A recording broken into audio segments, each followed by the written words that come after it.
May is Mental Health Awareness Month, and leagues all across professional sports have started putting an emphasis on providing mental health resources to players and coaches.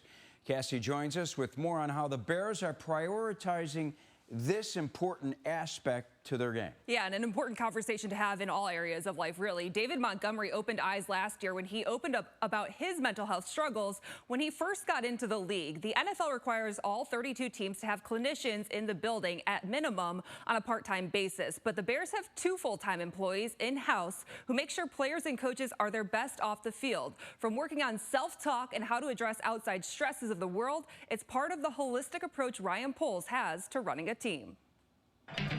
Professional athletes are often put on a pedestal for their supreme athleticism and influence. Away at the 40, field to the 30, to the 20. Can he beat the angle? He does, in the end zone. Touchdown.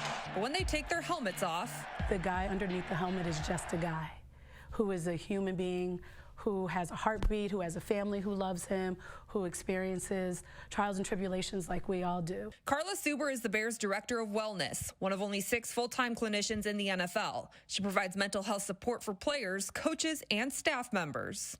Recognizing that when we talk about our physical health, like we go get our physicals, we go get all the things, we go to the dentist. Mental health is kind of the same way.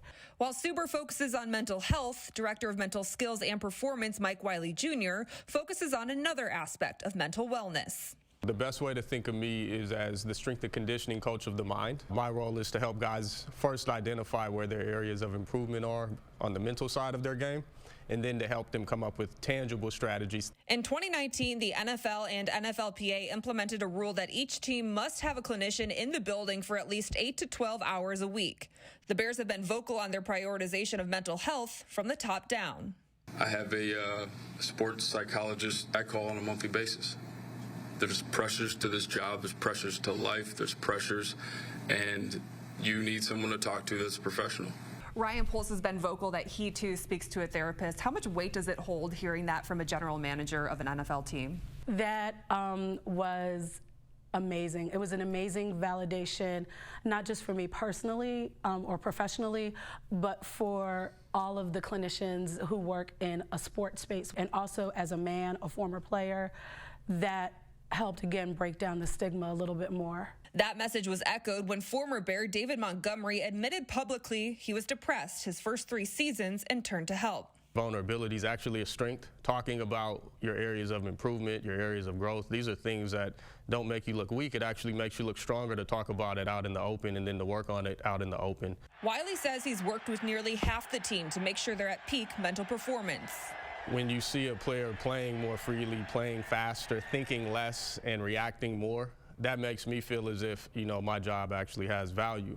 Do you think the Bears are ahead of a lot of the other teams in the league? We are ahead of the curve in a lot of ways, bringing on also a specific person for performance. That has also kind of shown that we're a little bit more progressive and a little bit more on the cutting edge.